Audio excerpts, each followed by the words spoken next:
Superliga shqiptare rikthehet të dielën në javën e 4 me 2 ndeshjet kryesore, Kupsi Partizani dhe Tirana Elbasani.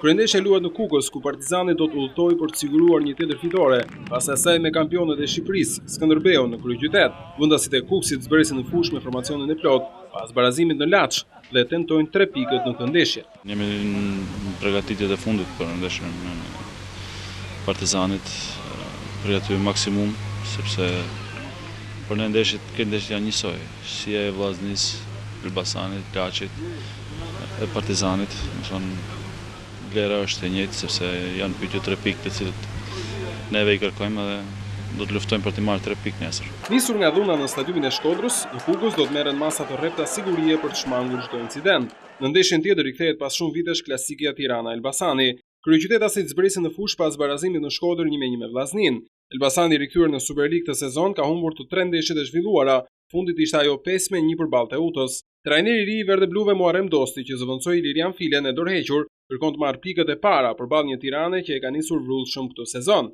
Pas 3 javësh kampionat, Superiorja kryesohet nga Kuksi dhe Tirana me nga 7 pikë, të ndjekura nga flamurtari që të dielën pret Vllaznin në Vlorë.